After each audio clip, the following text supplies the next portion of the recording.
Esther chapter 1. New King James Version. The king dethrones Queen Vashti. Now it came to pass in the days of Ahasuerus. This was the Ahasuerus who reigned over 127 provinces, from India to Ethiopia. In those days when King Ahasuerus sat on the throne of his kingdom, which was in Shushan the citadel, that in the 3rd year of his reign he made a feast for all his officials and servants, the powers of Persia and Media, the nobles, and the princes of the provinces being before him, when he showed the riches of his glorious kingdom and the splendor of his excellent majesty for many days, 180 days in all. And when these days were completed, the king made a feast lasting 7 days for all the people who were present in Shushan the citadel, from great to small, in the court of the garden of the king's palace. There were white and blue linen curtains fastened with cords of fine linen and purple on silver rods and marble pillars, and the couches were of gold and silver on a mosaic pavement of alabaster, turquoise, and white and black marble. And they served drinks in golden vessels, each vessel being different from the other, with royal wine in abundance, according to the generosity of the king. In accordance with the law, the drinking was not compulsory, for so the king had ordered all the officers of his household, that they should do according to each man's pleasure. Queen Vashti also made a feast for the women in the royal palace which belonged to King Ahasuerus. On the 7th day, when the heart of the king was merry with wine, he commanded Mehuman, Biztha, Harbona, Bigtha, Abagtha, Zethar, and Carcass, 7 eunuchs who served in the presence of King Ahasuerus, to bring Queen Vashti before the king, wearing her royal crown, in order to show her beauty to the people and the officials, for she was beautiful to behold.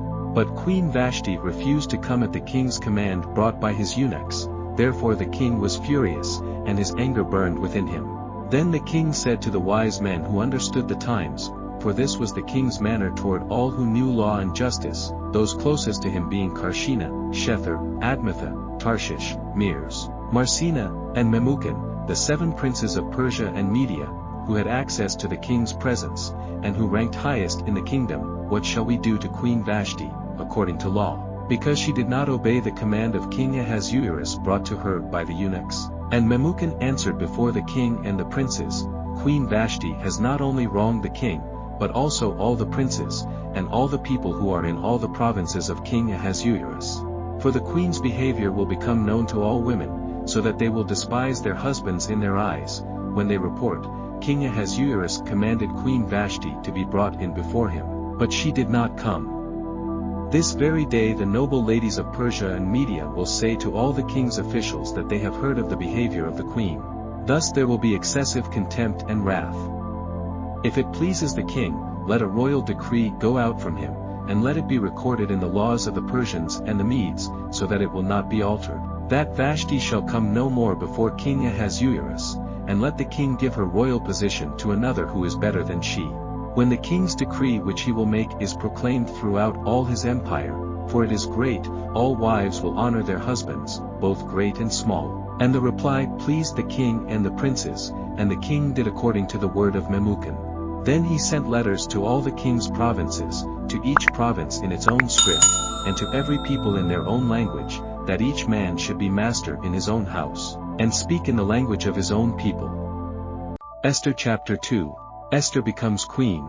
After these things, when the wrath of King Ahasuerus subsided, he remembered Vashti, what she had done, and what had been decreed against her.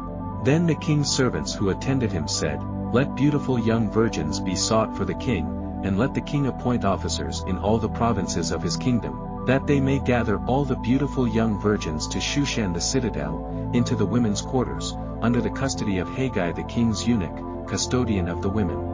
And let beauty preparations be given them. Then let the young woman who pleases the king be queen instead of Vashti. This thing pleased the king, and he did so. In Shushan the citadel there was a certain Jew whose name was Mordecai the son of Jair, the son of Shimei, the son of Kish, a Benjamite. Kish had been carried away from Jerusalem with the captives who had been captured with Jeconiah king of Judah, whom Nebuchadnezzar the king of Babylon had carried away. And Mordecai had brought up Hadassah, that is, Esther, his uncle's daughter, for she had neither father nor mother. The young woman was lovely and beautiful. When her father and mother died, Mordecai took her as his own daughter. So it was, when the king's command and decree were heard, and when many young women were gathered at Shushan the citadel, under the custody of Haggai, that Esther also was taken to the king's palace, into the care of Haggai the custodian of the women. Now the young woman pleased him, and she obtained his favor, so he readily gave beauty preparations to her, besides her allowance. Then 7 choice maidservants were provided for her from the king's palace, and he moved her and her maidservants to the best place in the house of the women. Esther had not revealed her people or family, for Mordecai had charged her not to reveal it. And every day Mordecai paced in front of the court of the women's quarters, to learn of Esther's welfare and what was happening to her. Each young woman's turn came to go into King Ahasuerus after she had completed 12 months' preparation, according to the regulations for the women. For thus were the days of their preparation apportioned, 6 months with oil of myrrh, and 6 months with perfumes and preparations for beautifying women. Thus prepared, each young woman went to the king, and she was given whatever she desired to take with her from the women's quarters to the king's palace. In the evening she went, and in the morning she returned to the second house of the women, to the custody of Shashgaz, the king's eunuch who kept the concubines. She would not go into the king again unless the king delighted in her and called for her by name. Now when the turn came for Esther the daughter of Abihail the uncle of Mordecai, who had taken her as his daughter, to go into the king, she requested nothing but what Haggai the king's eunuch, the custodian of the women, advised. And Esther obtained favor in the sight of all who saw her. So Esther was taken to King Ahasuerus, into his royal palace, in the 10th month, which is the month of Teveth, in the 7th year of his reign. The king loved Esther more than all the other women, and she obtained grace and favor in his sight more than all the virgins, so he set the royal crown upon her head and made her queen instead of Vashti. Then the king made a great feast, the feast of Esther, for all his officials and servants, and he proclaimed a holiday in the provinces and gave gifts according to the generosity of a king. Mordecai discovers a plot. When virgins were gathered together a second time, Mordecai sat within the king's gate. Now Esther had not revealed her family and her people, just as Mordecai had charged her, for Esther obeyed the command of Mordecai as when she was brought up by him. In those days, while Mordecai sat within the king's gate, 2 of the king's eunuchs, Bigthan and Teresh, doorkeepers, became furious and sought to lay hands on King Ahasuerus. So the matter became known to Mordecai, who told Queen Esther, and Esther informed the king in Mordecai's name. And when an inquiry was made into the matter, it was confirmed, and both were hanged on a gallows, and it was written in the book of the Chronicles in the presence of the king. Esther chapter 3. Haman's conspiracy against the Jews. After these things King Ahasuerus promoted Haman, the son of Hammedatha the Agagite, and advanced him and set his seat above all the princes who were with him. And all the king's servants who were within the king's gate bowed and paid homage to Haman, for so the king had commanded concerning him. But Mordecai would not bow or pay homage. Then the king's servants who were within the king's gate said to Mordecai, "Why do you transgress the king's command?" Now it happened, when they spoke to him daily and he would not listen to them, that they told it to Haman, to see whether Mordecai's words would stand, for Mordecai had told them that he was a Jew. When Haman saw that Mordecai did not bow or pay him homage, Haman was filled with wrath. But he disdained to lay hands on Mordecai alone, for they had told him of the people of Mordecai. Instead, Haman sought to destroy all the Jews who were throughout the whole kingdom of Ahasuerus, the people of Mordecai. In the 1st month, which is the month of Nisan, in the 12th year of King Ahasuerus, they cast that is, the lot, before Haman to determine the day and the month, until it fell on the 12th month, which is the month of Adar. Then Haman said to King Ahasuerus, "There is a certain people scattered and dispersed among the people in all the provinces of your kingdom. Their laws are different from all other peoples, and they do not keep the king's laws. Therefore it is not fitting for the king to let them remain. If it pleases the king, let a decree be written that they be destroyed, and I will pay 10,000 talents of silver into the hands of those who do the work, to bring it into the king's treasuries." So the king took his signet ring from his hand and gave it to Haman, the son of Hammedatha the Agagite, the enemy of the Jews. And the king said to Haman, "The money and the people are given to you, to do with them as seems good to you." Then the king's scribes were called on the 13th day of the 1st month, and a decree was written according to all that Haman commanded, to the king's satraps, to the governors who were over each province, to the officials of all people, to every province according to its script, and to every people in their language. In the name of King Ahasuerus it was written, and sealed with the king's signet ring.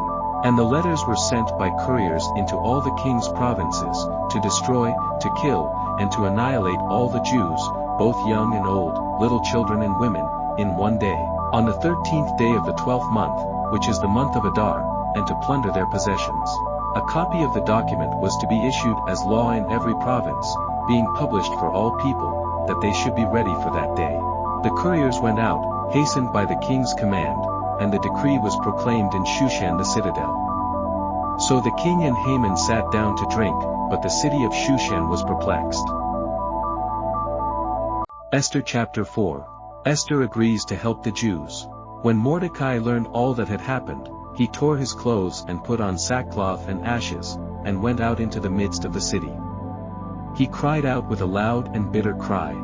He went as far as the front of the king's gate, for no one might enter the king's gate clothed with sackcloth. And in every province where the king's command and decree arrived, there was great mourning among the Jews, with fasting, weeping, and wailing, and many lay in sackcloth and ashes. So Esther's maids and eunuchs came and told her, and the queen was deeply distressed. Then she sent garments to clothe Mordecai and take his sackcloth away from him, but he would not accept them. Then Esther called Hathach, one of the king's eunuchs whom he had appointed to attend her, and she gave him a command concerning Mordecai, to learn what and why this was. So Hathach went out to Mordecai in the city square that was in front of the king's gate. And Mordecai told him all that had happened to him, and the sum of money that Haman had promised to pay into the king's treasuries to destroy the Jews. He also gave him a copy of the written decree for their destruction, which was given at Shushan, that he might show it to Esther and explain it to her, and that he might command her to go into the king to make supplication to him and plead before him for her people. So Hathach returned and told Esther the words of Mordecai. Then Esther spoke to Hathach, and gave him a command for Mordecai. All the king's servants and the people of the king's provinces know that any man or woman who goes into the inner court to the king, who has not been called, he has but one law, put all to death, except the one to whom the king holds out the golden scepter, that he may live. Yet I myself have not been called to go into the king these 30 days. So they told Mordecai Esther's words. And Mordecai told them to answer Esther, do not think in your heart that you will escape in the king's palace any more than all the other Jews. For if you remain completely silent at this time, relief and deliverance will arise for the Jews from another place, but you and your father's house will perish.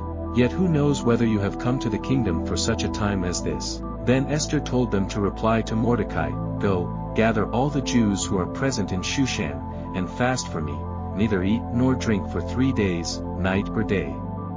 My maids and I will fast likewise. And so I will go to the king, which is against the law, and if I perish, I perish. So Mordecai went his way and did according to all that Esther commanded him. Esther chapter 5. Esther's banquet. Now it happened on the 3rd day that Esther put on her royal robes and stood in the inner court of the king's palace, across from the king's house, while the king sat on his royal throne in the royal house, facing the entrance of the house. So it was, when the king saw Queen Esther standing in the court, that she found favor in his sight, and the king held out to Esther the golden scepter that was in his hand. Then Esther went near and touched the top of the scepter. And the king said to her, what do you wish, Queen Esther? What is your request? It shall be given to you, up to half the kingdom. So Esther answered, if it pleases the king, let the king and Haman come today to the banquet that I have prepared for him. Then the king said, bring Haman quickly, that he may do as Esther has said. So the king and Haman went to the banquet that Esther had prepared. At the banquet of wine the king said to Esther, what is your petition? It shall be granted you. What is your request, up to half the kingdom? It shall be done. Then Esther answered and said, my petition and request is this, if I have found favor in the sight of the king, and if it pleases the king to grant my petition and fulfill my request, then let the king and Haman come to the banquet which I will prepare for them, and tomorrow I will do as the king has said. Haman's plot against Mordecai. So Haman went out that day joyful and with a glad heart, but when Haman saw Mordecai in the king's gate, and that he did not stand or tremble before him, he was filled with indignation against Mordecai. Nevertheless Haman restrained himself and went home, and he sent and called for his friends and his wife Zeresh.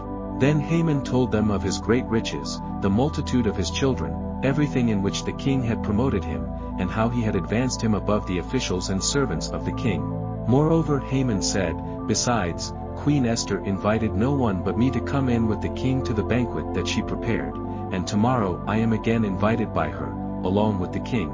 Yet all this avails me nothing, so long as I see Mordecai the Jew sitting at the king's gate." Then his wife Zeresh and all his friends said to him, "Let a gallows be made, 50 cubits high, and in the morning suggest to the king that Mordecai be hanged on it. Then go merrily with the king to the banquet." And the thing pleased Haman, so he had the gallows made.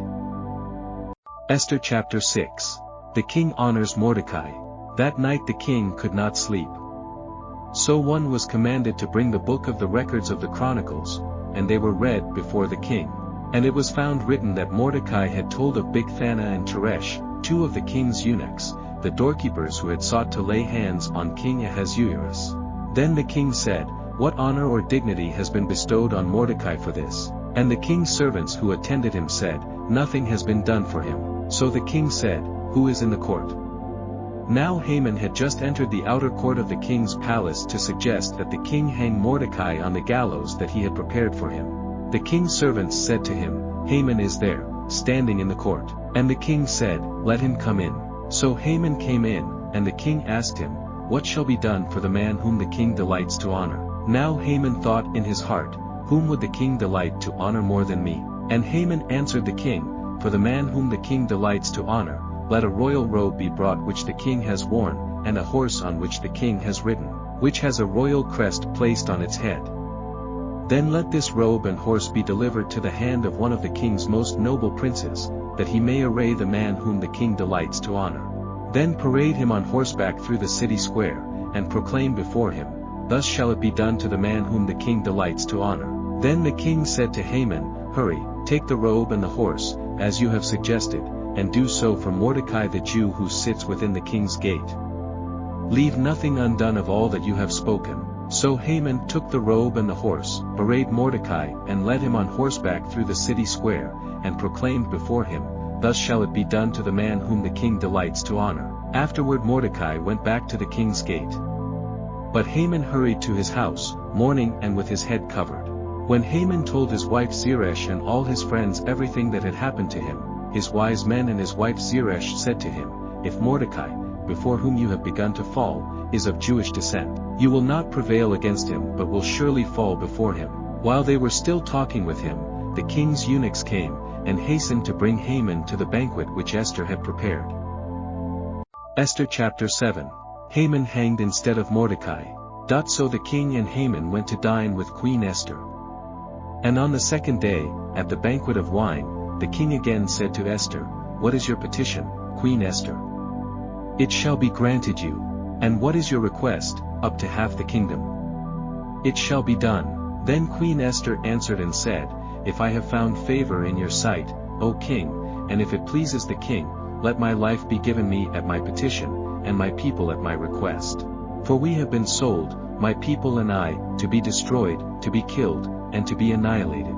Had we been sold as male and female slaves, I would have held my tongue, although the enemy could never compensate for the king's loss." So King Ahasuerus answered and said to Queen Esther, "Who is he, and where is he, who would dare presume in his heart to do such a thing?" And Esther said, "The adversary and enemy is this wicked Haman." So Haman was terrified before the king and queen.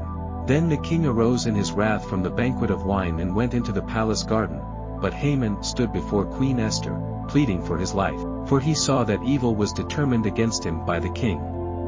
When the king returned from the palace garden to the place of the banquet of wine, Haman had fallen across the couch where Esther was. Then the king said, "Will he also assault the queen while I am in the house?" As the word left the king's mouth, they covered Haman's face. Now Harbona, one of the eunuchs, said to the king, "Look, the gallows, 50 cubits high, which Haman made for Mordecai, who spoke good on the king's behalf, is standing at the house of Haman." Then the king said, "Hang him on it." So they hanged Haman on the gallows that he had prepared for Mordecai. Then the king's wrath subsided. Esther chapter 8. Esther saves the Jews.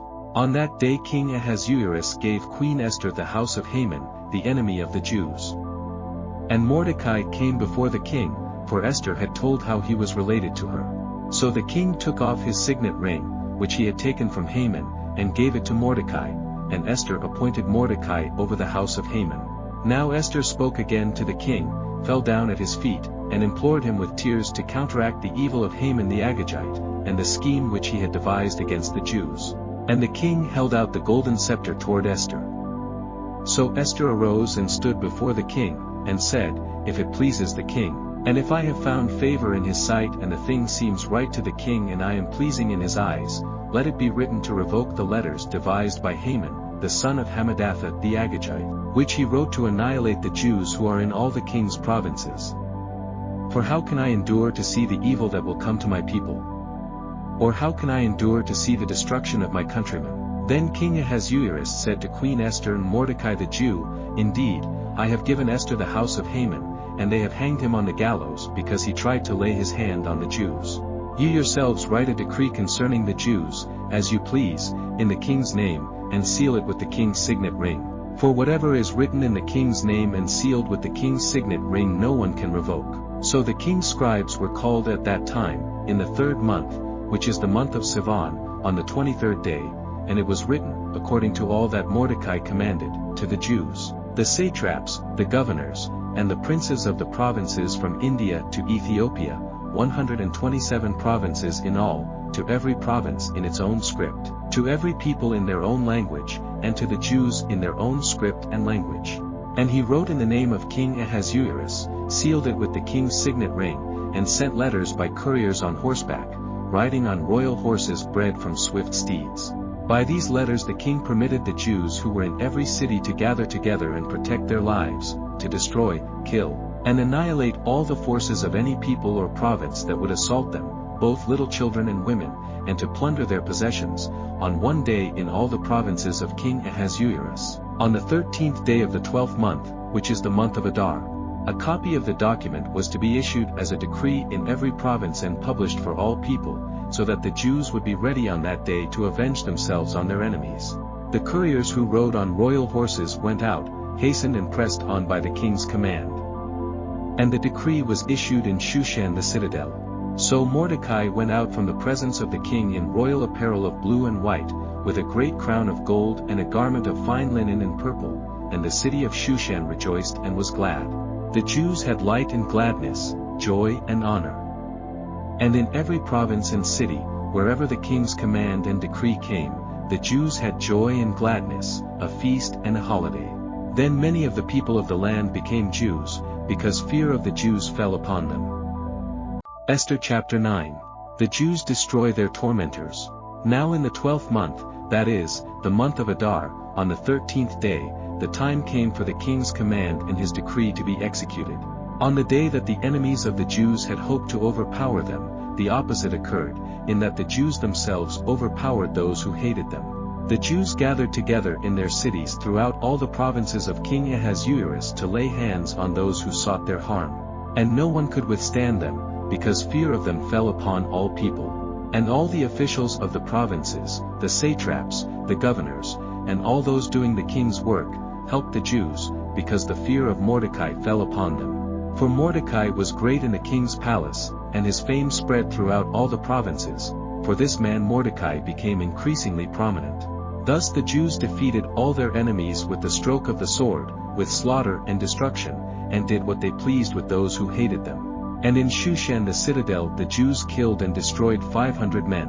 Also Parshandatha, Dalphon, Aspatha, Poratha, Adalia, Baridatha, Parmashta, Arisai, Aridai, and Vajazatha, the 10 sons of Haman the son of Hammedatha, the enemy of the Jews, they killed, but they did not lay a hand on the plunder.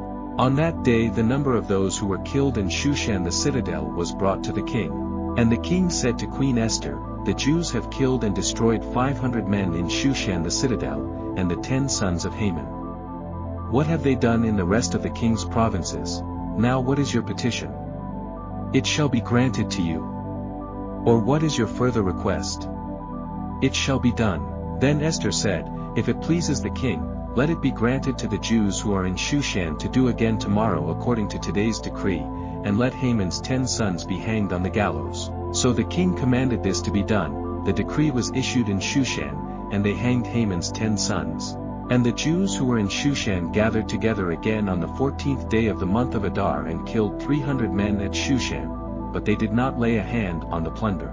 The remainder of the Jews in the king's provinces gathered together and protected their lives, had rest from their enemies, and killed 75,000 of their enemies, but they did not lay a hand on the plunder. This was on the 13th day of the month of Adar. And on the 14th of the month they rested and made it a day of feasting in gladness, the feast of Purim. But the Jews who were at Shushan assembled together on the 13th day, as well as on the 14th, and on the 15th of the month they rested, and made it a day of feasting in gladness. Therefore the Jews of the villages who dwelt in the unwalled towns celebrated the 14th day of the month of Adar with gladness and feasting, as a holiday, and for sending presents to one another.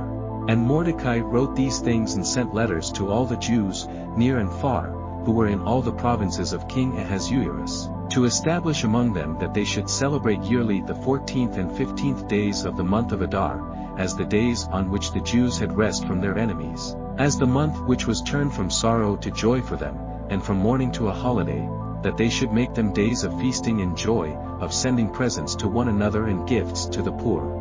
So the Jews accepted the custom which they had begun, as Mordecai had written to them, because Haman, the son of Hammedatha the Agagite, the enemy of all the Jews, had plotted against the Jews to annihilate them, and had cast pur, that is, the lot, to consume them and destroy them. But when Esther came before the king, he commanded by letter that this wicked plot which Haman had devised against the Jews should return on his own head, and that he and his sons should be hanged on the gallows. So they called these days Purim, after the name Pur. Therefore, because of all the words of this letter, what they had seen concerning this matter, and what had happened to them, the Jews established and imposed it upon themselves and their descendants and all who would join them, that without fail they should celebrate these 2 days every year, according to the written instructions and according to the prescribed time, that these days should be remembered and kept throughout every generation, every family, every province, and every city, that these days of Purim should not fail to be observed among the Jews, and that the memory of them should not perish among their descendants. Then Queen Esther, the daughter of Abihail, with Mordecai the Jew, wrote with full authority to confirm this second letter about Purim.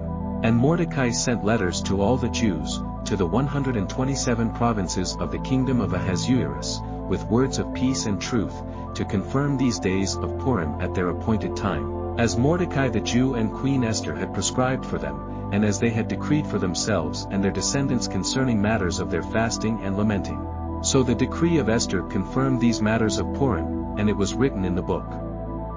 Esther chapter 10. Mordecai's advancement. And King Ahasuerus imposed tribute on the land and on the islands of the sea. Now all the acts of his power and his might, and the account of the greatness of Mordecai, to which the king advanced him, are they not written in the book of the chronicles of the kings of Media and Persia? For Mordecai the Jew was second to King Ahasuerus, and was great among the Jews and well received by the multitude of his brethren, seeking the good of his people and speaking peace to all his countrymen.